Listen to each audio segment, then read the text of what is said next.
Hello everyone, I have been waiting to make this video for weeks because I find that this is something that is very important, and it's about the life of Empty, or well, the end of his life.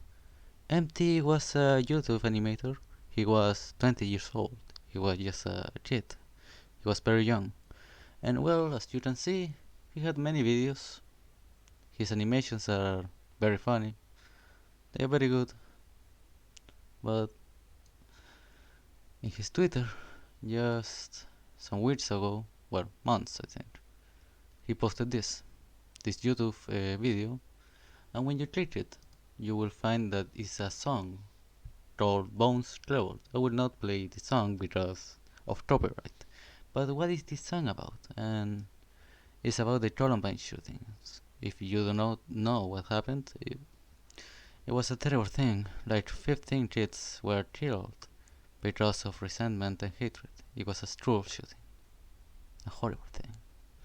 And well, after that, he posted this thing. If I'm not mistaken, you get those when you buy a gun. I've never bought a gun, so I have no idea.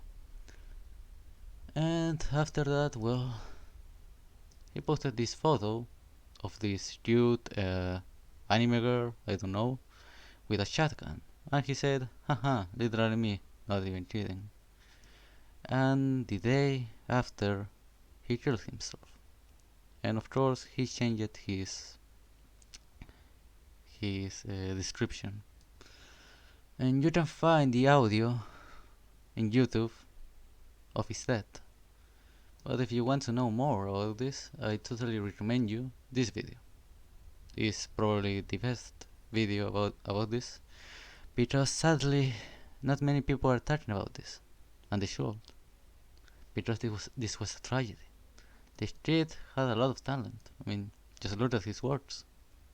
He did all of this by himself, and he was alone by himself.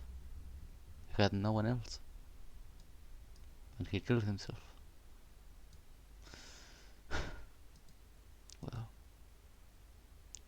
and this is very tragic because the suicide rate by countries is something horrible, truly horrible. Just read.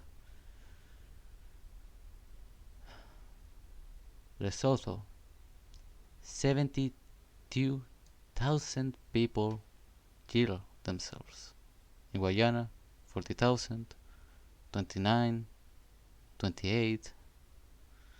And in the United States, you find that 48,000 people kill themselves in just 1 year. And a million,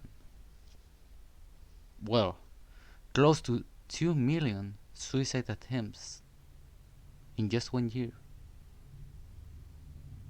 And this is horrible because the tragedy behind suicide is that people stop having faith in life, having faith in love, that there is hope, that despite all the suffering, life is worth living. They lose all kind of hope. They become so under so much pain that the only thing they believe that is good is to end their lives. That's how distorted their minds become, by so much pain, by so much suffering and loneliness.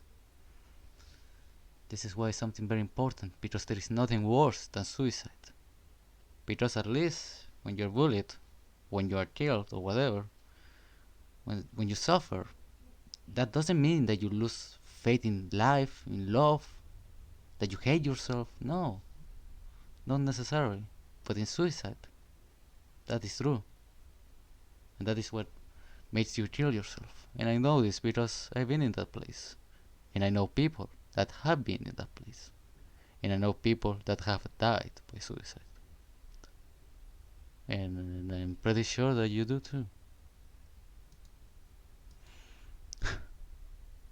But it's not just suicide. Just look at history. There is so much evil.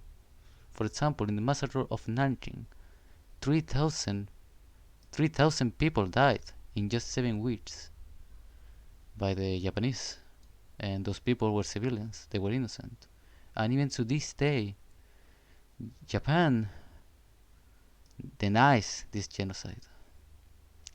The same thing happened in Turkey with the Armenian people. 2 million people died by a genocide, and even to this day, Turkey denies the genocide. It was so bad that inspired Hitler himself, and he said, "Whoever to this day remembers the genocide of Armenia," and that inspired him to do what he did. And well, how did we arrive to this place? How the thing got so bad? And well, it's very simple. Because of our egotism, of our arrogance, because we see someone suffering and we look away. We see someone that is alone and you say, "Well, I'm not gonna be his friend. He looks stupid." Or you say, "Hey, I'm a right wing," and then I look at a left wing guy and I say, "He's stupid. He doesn't deserve love." I he believes what he believes because he's stupid. He's a menace. Whatever. He doesn't deserve love. He doesn't deserve respect. The same thing means the other side, and that is why you have civil wars. And in civil wars, a lot of people died. Families kill they kill each other. And well, it's not just that. It's not just hatred and egotism and arrogance, but it's also the intellectual ideas in the West. How will a young man not kill himself? A young man suffering of depression, how will he not kill himself?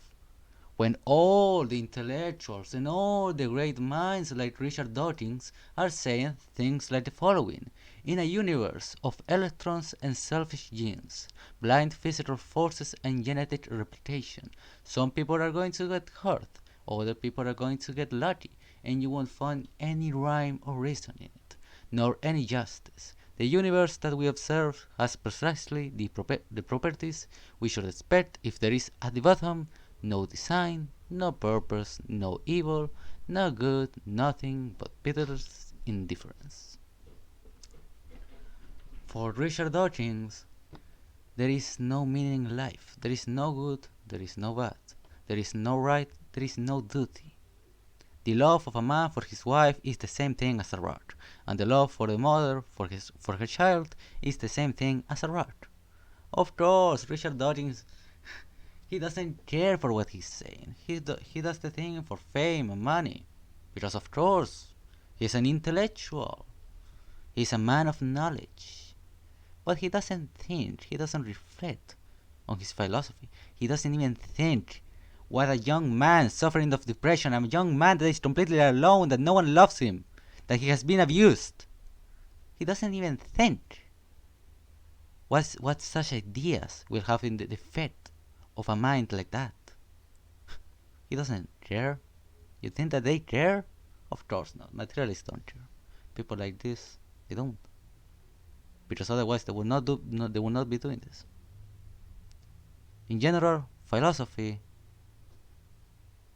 it has descended into relativism, into materialism, into the idea that there is no meaning in life, that everything is relative, that there is no natural right, that there is no right or wrong, that God doesn't exist, and that love is nothing but chemical processes. Of course, such ideas destroys the youth.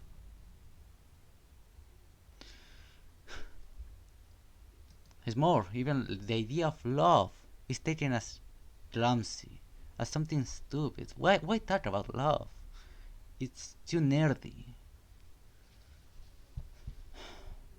Just look at the way people live their romantic lives. It's not about love, it's not about union. Sometimes it's just about lust. And Viktor Frankl knew this.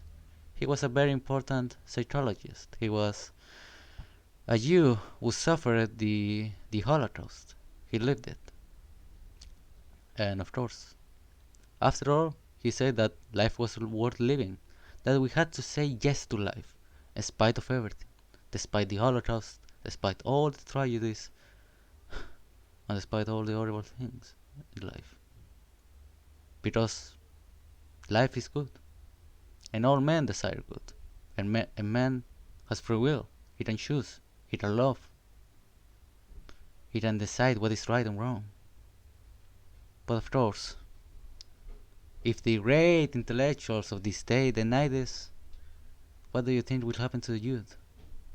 Hmm? Of course, they don't care. But you have to care, my dear audience. You have to care. And the only way you can change this, to change the world, to change even just one life, is love. As simple as that. Is love and having faith that love will save us.